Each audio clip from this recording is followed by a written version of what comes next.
What's going on, guys? It's that time again. That's right, another EDC update. If you're new to these videos, EDC stands for Everyday Carry. This is basically the essential tools and items that we carry on our person every single day. Now, although I do carry these things every single day, many of the items do change on a regular basis, such as the knives, the flashlights, sometimes some accessories. Just depends on what I'm reviewing, what I'm getting ready to do reviews on. Have to test all the gear to make sure that it works and see what the pros and cons are and so forth. So my knives do often change as well as some of the other accessories, but some things stay with me for a very long time. First thing to talk about is the phone. Still have the iPhone 4. All right, not the special or the 4S or whatever, just the regular old 4. This thing's a dinosaur by now. Still have the Magpul case. As I mentioned before, when I got this phone, I had a Vaja case, which a viewer sent, which I absolutely loved. Then I eventually got the Magpul case, just slimline, just an open front case. I love the phone. It's totally fine. I know there's such a race for technology, and the iPhone 6s are like a big deal now, and of course the new whatever Galaxies. I don't keep up on the technology. I do very much appreciate new technology, and eventually I'll get a new phone.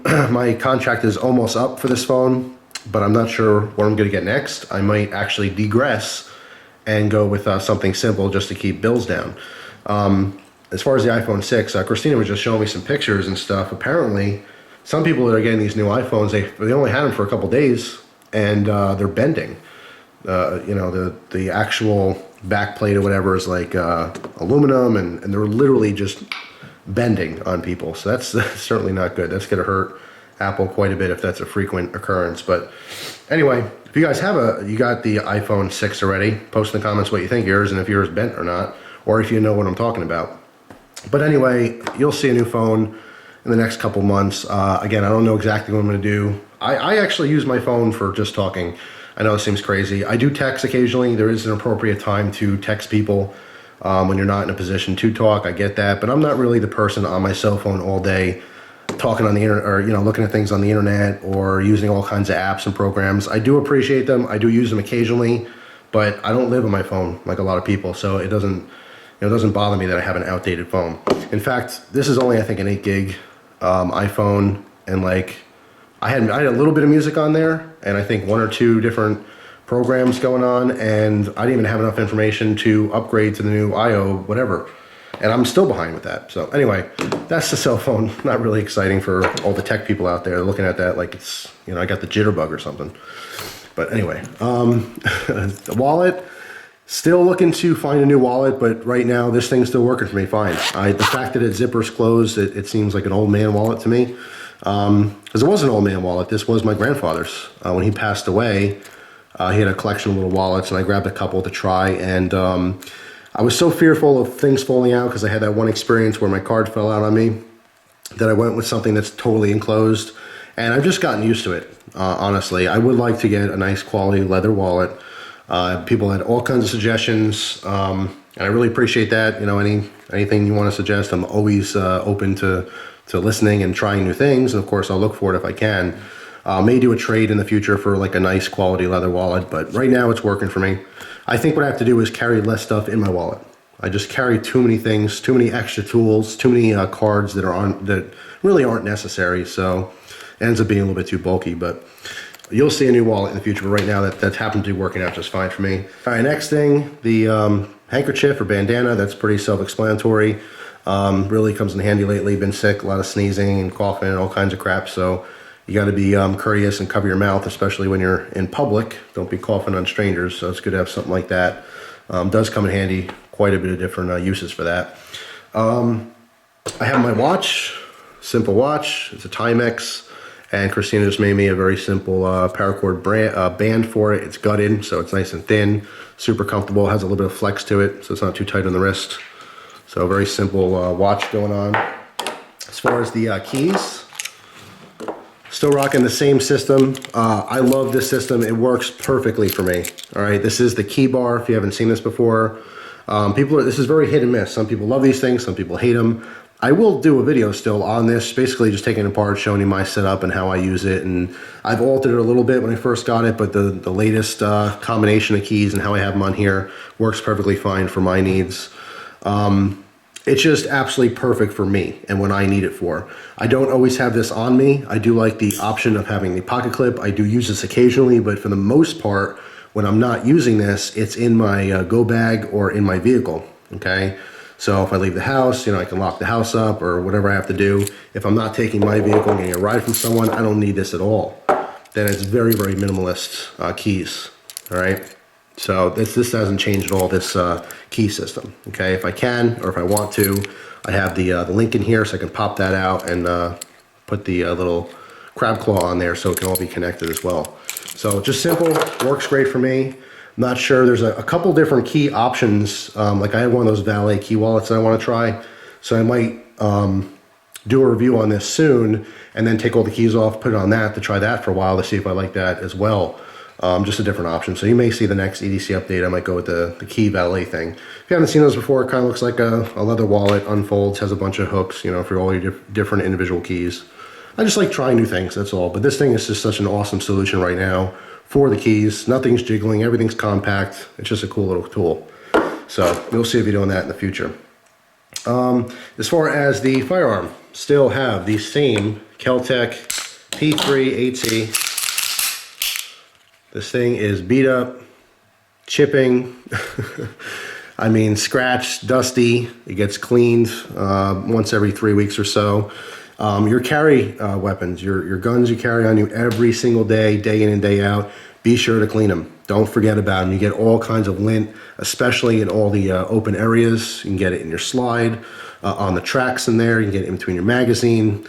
Do clean your guns. I mean, obviously, if you're a gun owner and you carry a gun every day, you're probably already aware of this. But if you're new to guns and you finally found that perfect gun for you, you started carrying it, a month goes by, 2 months go by, don't forget to clean the thing. You may take it out one day and it might malfunction, not because it's a bad gun, but because it's filled with dirt and dust and lint. You'd be extremely surprised to see what you find in your carry guns, okay? People ask me all the time what kind of ammo I carry for this. I carry Winchester. These are the bonded, all right? The PDX-1 95 grain. This is what I use for my 380, okay? I do carry a spare magazine. It depends on when you'll catch me. Sometimes I have it on me, sometimes I have it in the glove box of my car. This is a highly debated thing, especially among the gun or firearms community. I don't know why there's so much fighting. People take it very personally if you don't do exactly what they do. Some people are strong advocates for you should have, 50 rounds on you at all times and spare magazines and you gotta have this, you gotta have that. I say whatever works for you, I don't know why people get upset. Like some people would actually get upset at me for having a 380 for an everyday carry. All right, when I tell you I carry this every day, I mean I carry this every single day. All right, anywhere you catch me, and I'll admit it on camera, there's a lot of times that I carry this where I'm not supposed to. I don't do it on purpose, but I'm so used to having it, I go out of my way to obviously rectify that situation and make sure that, everything's legal. But, if you carry a gun, that's probably happening at least once or twice. You go, oh crap, where am I again? Yeah, not supposed to have that. But yeah, I carry this every single day of my life, pretty much everywhere I go. So it is a part of me. All right, so I know the people out there, they're, oh, you gotta have a 1911, you gotta have this, that, and the other thing. Well, most of those people, not all, some of those people really do, practice what they preach, but most of those people don't have that gun with them everywhere they go. So I'm happy to have this over nothing. On the other side of the spectrum, some people would say, why do you need that? You know what I mean? You have the gun people are yelling at me because it's not enough, and other people are telling me it's too much. So you'll never win that battle, but I have a couple different pistols that I do carry. I still have my Glock 36, which I love, and I still do carry that occasionally, and I still have my 357, the snub nose, but I just don't carry them as much as I carry this. All right, this is just, it's comfortable, it's lightweight, it disappears on me, and it becomes part of me every single day. So that's why I love that gun. And again, if you're interested, that's what I carry. That's what I like. I carry different types of ammo. Another thing that's very important to note about this gun, because it's a 380, it's not something you're going to be going to the range and practicing with all the time, but I do shoot it occasionally. And when I go up to family property, I will run the ammo through this. Okay, so my carry ammo, the ammo that I have on me is not the same, you know, that's been sitting in the magazine for a year, 2 years, whatever. I would say once every probably 4 or 5 months, I will run this dry. I'm talking about just randomly pulling my gun out as if it was a real situation and just firing into a target, okay, to make sure that, hey, if I randomly need to use my gun, is it going to work? Never had a problem. I can definitely contest this gun being a very good firearm for emergencies, obviously in its own, you know, category of a subcompact pistol. But it works. It works great. So anyway, that's my firearm. As far as the knives, still have this custom minimalist Allen Fultz. This thing is beautiful. Just, I mean, I mentioned this before. I will do a review on the custom because I want to kind of compare it to the production, the CRKT version.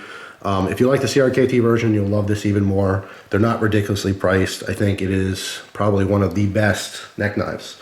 Now, it's a completely different genre. You know, you guys know I'm a huge, huge fan of all of Jason Browse's work, and I do love his neck knives a lot. But it just fits a different niche. This is called a minimalist because that's what it is. You know, it's extremely lightweight. That's its advantage. It's extremely ergonomic. Perfect little blade. Use this all the time. And I think it makes the perfect companion, of course, to this knife. And I haven't EDC'd this since I got it. Can't put the thing down. It's a Wilson Combat Symenza 21. Absolutely just phenomenal. Use this for quick little cutting chores. So I need something a little bit bigger, I'll take this out, or sometimes I'll take this out just for, you know, just for the fun of using this knife as opposed to the neck knife. But just absolutely beautiful. You will see a full review on this in the future. These things are every bit what people make them out to be. They're just perfectly done, high-end, semi-custom / production knives. They're basically the best production knives you can get, but there's more to it than just being a production knife. It's not an assembly line knife. There's a lot of hands-on, you know, hands-on finishing and fitting with this knife. It's absolutely beautiful. If you're on the fence about these, don't be.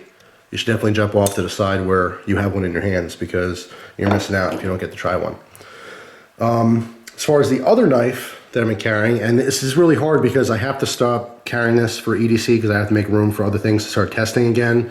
I'm very, very impressed with this knife. This is one of Schrade's newest. This is the SCH A9. They have a different speed assist in this knife. This is a totally different direction than what I've seen so far. This knife is very slimline. It's compact. It's an interesting design. The safety is in a different position. It's a lot easier to get to than some of the other models. It's just a really awesome collaboration of different feedback that they've gotten. And I show a lot of Schrade stuff because I really like their company. I mean, I used to love Schrade back in the day. Old school Schrade. They made really, really good knives for the money.